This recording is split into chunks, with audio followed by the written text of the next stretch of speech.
please tell us a little bit about yourself? Hi, nice to meet you, Stephanie. My name is Jolene MacDonald, and I am the founder of Accessibrand. We are Canada's first accessibility focused design, marketing, and communications agency. Wonderful. And how would you describe what an entrepreneur is? Would you consider yourself an entrepreneur, or how would you describe that? Absolutely. It's funny that you asked that question. I actually just won Entrepreneur of the Year for Women Oh, 40 last Thursday night for the local the Kitchener Waterloo Oktoberfest Rogers Women of the Year event. So I will say yes, I am an entrepreneur. I have I've been raised in it. My dad was an entrepreneur for almost 50 years. There's an ongoing joke. I had my first business card at 12, but officially I started running a business in 2003. So it's been about 20 years now since I have been self employed. This is my second full larger company that I have run. So I love it. I have tried and I have worked for other people, but it's not for me. I find this is still the route that I follow and the path that I love the most and I'm most passionate about being self employed. beautiful. So, congratulations, by the way. Thank you. That's wonderful. What made you decide to pursue this business of yours? So for Accessibrand in particular, I have been a graphic designer myself since about 1996. And I mentioned that I had another business before. I had a design company for many years with a business partner for about 15 years. And I have three kids. So I'm a mom of three. I have two girls and a boy. And my youngest, who is turning 12, was born in 2011 with a rare form of dwarfism. And as I was constantly advocating for her. It was really a lot of my time, when she started school, especially. I started doing some work with some not-for-profits, and they had disabilities.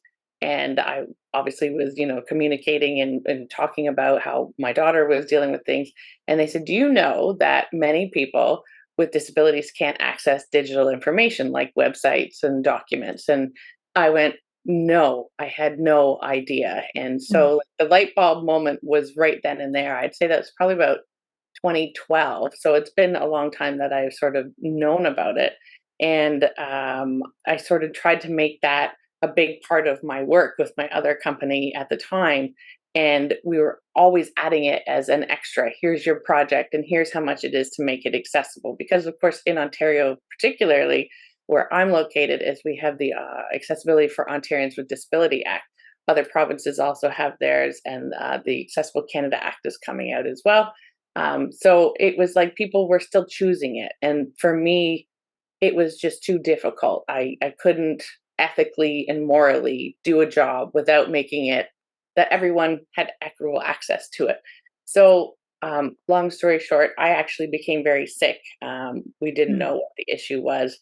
I didn't have a diagnosis till about 5 or 6 years ago. So I partnered out of my company because with three kids, advocating for accessibility, being very sick myself, it was really too much to handle. So I had this idea about having a company that did design, marketing, communications, and that we did everything with accessibility and inclusion built in, and that I would love to provide, job opportunities for people with disabilities as well because they're far underemployed. But also parents who have medically fragile children, or I have to, advocate a lot like I was doing, they're leaving their careers. So I sort of started freelancing. I was working for someone else temporarily for a year, freelancing as Accessibrand, and I was able to find medication. I got a diagnosis. I have something called Ehlers-Danlos syndrome, which is a connective Mm. tissue disorder, and realistically, it was like now my life. I'm experiencing disability, which what we talk about in our core is that if you don't make things accessible, you're not doing yourself any favors because at every time, at any time, I should say, in any of our lives, we're all going to experience disability. Whether it's when you become old or you are in a car accident and it's temporary, it's something that we heavily advocate about and discuss. So that was really how Accessibrand was born. And during COVID, I was able to apply to the Venture Lab at Conestoga College, where I'm an alumni, and I was able to relaunch Accessibrand of what it is today. Wow. Wonderful. Thank What's you. kept you feeling motivated and really driven during those harder parts of your entrepreneurship? It's a great question because I have waffled many times about, it could be so much easier just to work for someone else and, walk out the door at 5 o'clock and not take work home with me. But I Mhm. find with my personality that I don't want this to sound terrible, but when I work for someone else and if I think I have a good idea or other people have good ideas and you sort of get stopped where you can just make that decision yourself when you're self-employed, and whether it works or it fails, you still have the opportunity to move forward with that. I think that's really what drives me a lot. Uh, Mhm. I don't like working on things that don't mean something to me that I think are making the world a better place. So I think being able to control that narrative is really important for me, and that's why I continue to be self-employed. Mhm. Just wondering how you funded your business. So really all on my own. And then with a couple projects, as we got a little bit larger and relaunched, we received a grant for our podcast and our e-learning course that we just launched recently. So otherwise, it's all been self-funded and just keep plugging away and keep advertising and connecting. And I've been fortunate to have been born and raised in Waterloo region, and my other business was here, so I have a lot of those business connections. But it hasn't been easy for sure. And online, LinkedIn has been really great asset. Wonderful. And is there a piece of advice you could offer others who would like to follow in your path? I get that question quite often, and I know for me, I always think that people are afraid of failure because a lot of people are like, "Oh, you're so brave. You don't care what anyone thinks. You just keep going." I think it's better to find out if you can do it than to never have tried and live with those regrets. I don't know that everyone's built to be self-employed. It's not an easy route. It's got its perks, but it's got its cons too. So I think if you're really passionate about something, I don't want to sound like that age old, it's passion that drives you and that's all that matters, because it's not. But I think if you truly want to do something that you believe in and that you love to do, I think it's always worth trying. If you have support around you, you have the financial means to do that. I think it's better to try and not live with regret. Okay, so is there a message you'd like to share with other women entrepreneurs?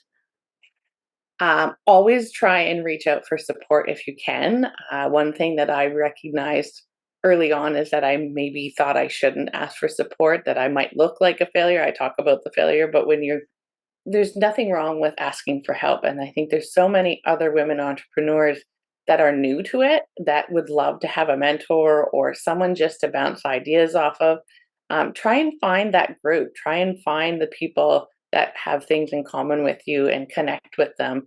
There's no harm in asking. I know for myself, I've met just in the last few years a wonderful community, even like the Canadian Women's Chamber of Commerce, our local Chamber of Commerce, some online groups on Facebook for women entrepreneurs. And I think it's been so amazing to see that I'm not the only one experiencing what I am.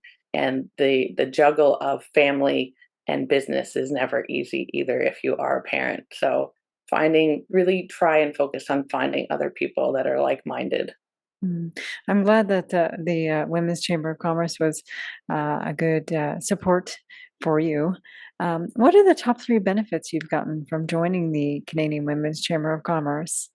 Well, I'm fairly new to joining, but I have attended a few of the online meetings, and then I think just connecting with a couple of different members, as well as like the meetings themselves are great. Just to see the energy and to meet people, and the online forum to be able to connect. I think that's been the best asset for me so far. Fantastic. And how would you like to see your business grow? It's a good question as well. You have so many great questions. I think everyone has this idea of what a business plan should be. And, when we were starting out and going through incubators and, accelerators, it was always about, well, what are your goals financially and things like that? Where's your sales profits going? So we did that. It's hard. We're service based, so you don't always know because we don't have necessarily software as a service or a giant membership base or anything like that. But for me, my biggest goal is to have consistent revenue to support my family, but also to provide as many opportunities for our team as possible. We have about 18 total in our group, not all, obviously they're not full-time employees, but we have a collective of freelancers, and everyone has a disability in our business except for two, and either their children have a disability or um, they've worked in access and inclusion for many years. So for me, it's the growth is important to have consistent revenue, great Mhm. clients that really appreciate what we do and understand the value, not just to check the tick boxes off, but then to continue being able to provide those opportunities and be a good example, especially for my daughter. Mhm. And so that would be success for you. Yes, definitely. I mean, at some Wonderful. point, it would be great to sell it, for my retirement, but like that's way down the road. So I don't think about that a whole lot. I see. And what's one piece of achievement? I know you said that you had won this award recently. Is there any other achievement that you really are very proud of? I always come back to my team, seeing growth, seeing the Mm, opportunities, seeing, the training opportunities that we've given, and even the change in our customers when they realize that accessibility and inclusion isn't just adding simple things to a website, or when you see the change of the mindset and they understand disability from our side of the fence. Um, that's really that's been really important for me. I think that's what success is, because with any sort of marginalized community, we're always fighting for equality in some way or another, whether we're women or it's race or gender. I think for disability, it's been going on for many many years that we're not equal, and that employers look at hiring people with disabilities as as a liability because they have to pay for accommodations. It really doesn't need to be that way. You have to look at the potential. So when we can change perspectives and mindsets, that's really what's truly important. mhm. And so that's been a barrier for you in your entrepreneurial journey. What other barriers have you experienced? um I think financial for sure. Mhm. We're going to hear children come in and maybe dogs in a second. I hear the door opening. Hang on.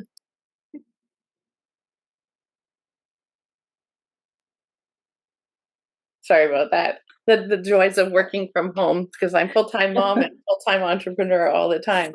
Can you say that question again for me? Sorry, Stephanie. Sure, I said that that's been a barrier, of course, in your business, but have you experienced other barriers in your entrepreneurial journey? I think one of the barriers that we face is that some people don't always understand what we do. They know that they need, accessibility in the digital information and digital technology space, but they don't necessarily understand what it entails. So it's almost like sometimes we're maybe a little far ahead of the game for how much information and education we provide. I think financial barriers is always something that we experience within business. You have high times and you have low times, and trying to figure out how to manage all of that. And then you have full-time staff, and if you have to pull back hours or lay off, those things have always been barriers for sure as Yeah, well.